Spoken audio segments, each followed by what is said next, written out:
Wow, good afternoon, YouTube.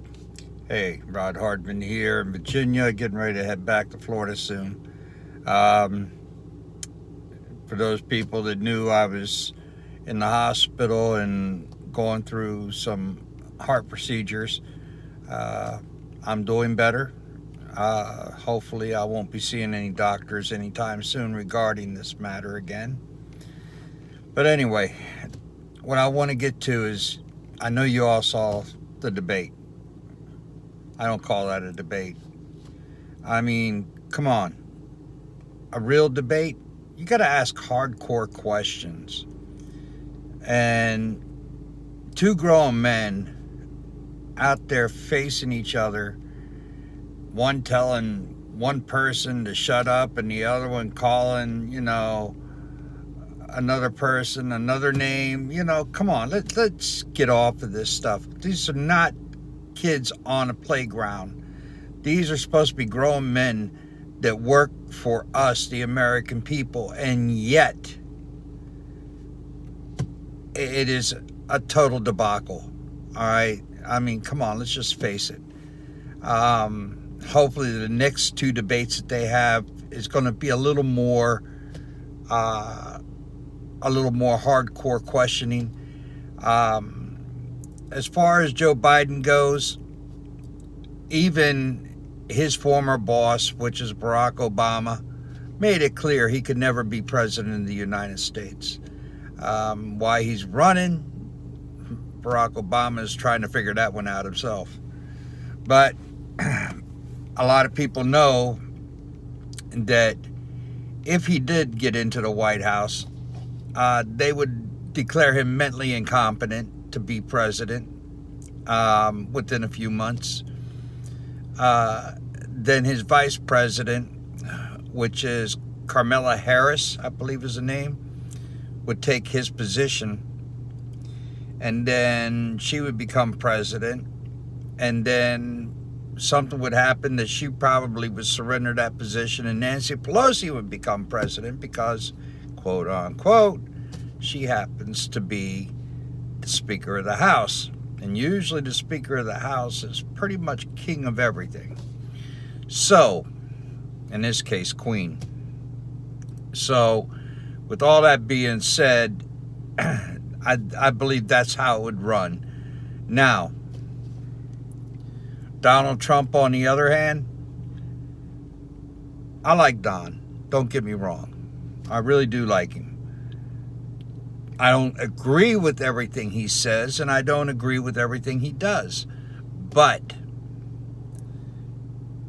he was elected by the people to do a job. And yet, Congress happens to get in the way. A lot of times, whether it be Democrat or Republican, they get in the way and hold him back from doing what he is supposed to be doing. So, therefore, I do have some hardcore questions for Donald Trump. I have some hardcore questions for Joe Biden. One hardcore question I have for Donald Trump is, you told the people that you were going to give America back to them. When is that going to happen? And you also said you were going to drain the swamp. When is that going to happen? All right. These are major questions, promises that you made during your first election. All right. Now, I can understand some of the reasoning why you haven't done it yet, but let's consider the fact you have done some things. You went on ahead and you made it harder for us to write off our medical now on our tax forms, when that should have been a given regardless. We can't write off the interest on our homes anymore if it doesn't meet a certain criteria or a certain amount. That's not fair either. Come on. That's giving the bankers a lot more money. Okay, that's putting money back into big business. All right, let's be honest about it. For Joe Biden, I want to ask, where do you stand with defunding the police departments? And the comments that you made in regards to defunding the police departments. All right. Also, another question I would like to have pointed out or asked to Joe Biden is, how do you stand on the Second Amendment right? All right. Do you believe in the Second Amendment? See where he goes with that question. And then there is a few more I would ask Joe Biden. But, you know, as far as taxes, where do you stand on lowering taxes for the American people, keeping it where it's, you know, making a better economy for the American people? You know, I mean, come on, let's be honest. Since Trump has been in office, he has lowered the taxes on the American people, but in turn, he gave, but he took. All right? Got to stop taking. All right? The American people are entitled to a lot more than we're getting. We're not getting our fair share of anything. Everything seems to be falling back to the rich person, all right, or to the wealthy. So got to stop this. All right? So I firmly believe this first round of debates was a total cluster. All right, I don't want to use the F word or any F bombs or whatever. All right, but it was a cluster, and it was not worth even seeing. I did not like Chris Wallace. I believe he stuck up more for Joe Biden. He would not let Trump get his answers in. And he gave Biden more time than he gave to Trump. So where is the fairness in all this? There is no fairness at all. All right, so Trump called it before. It's all fake news. And Chris Wallace is all part of that. So, you know, you got to remember something.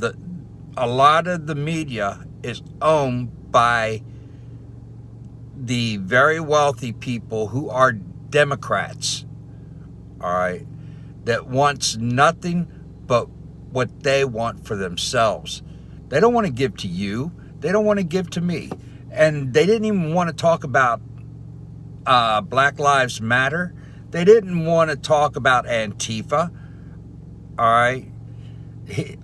He wanted Trump to talk about the militia and how,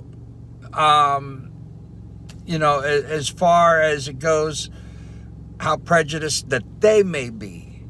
And to be honest about it, there is no militia organization out here that I know of, quote, that is prejudiced against others, all right? We do not look at race. We look at people for who they are. If you don't fit into our environment and don't fit into our community, we're going to tell you that, all right?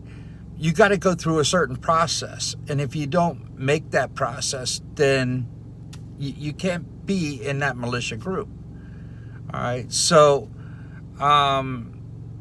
you know, I just can't figure out why Chris Wallace is trying to well, I know why he's trying to single out the militia, and he tried to get Trump to call them terrorists, and they're not terrorists. They're people that stand up for this country, who love this country, all right?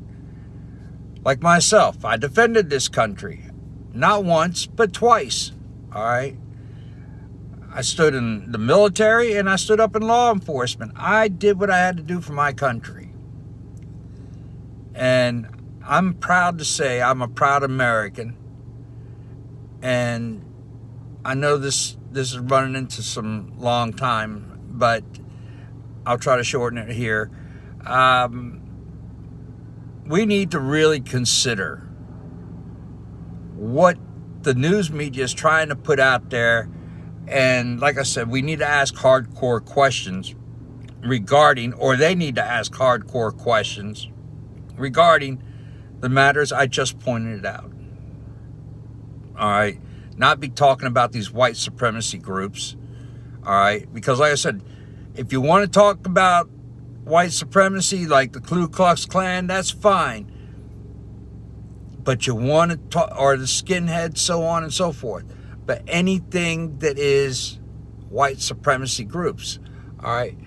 Now, when it comes to BLM and when it comes to Antifa, nobody wants to touch that. Nobody. Why? Because you're afraid of them? Come on. Even a lot of African Americans do not agree with BLM. And a lot of Americans do not agree with Antifa. All right. They have both been announced as terrorist organizations and funded by George Soros, as well as Warren Buffett, Bill Gates, and a couple other people I can mention. All right. Anyway, I said my piece in regarding this matter. Let me know what you think. How do you think this turned out as far as your opinion goes between Joe Biden and Donald Trump in this first debate? All right. Leave your comments in the comment section below. If you like what I've talked about here, give it a thumbs up. If you don't, give it a thumbs down. If you have any questions you want to ask me, feel free to put them in the comment section. I'll get right to you about it. Until next time, this is Rod Ardman, currently in Virginia, soon to be heading back to Florida. Y'all be safe now.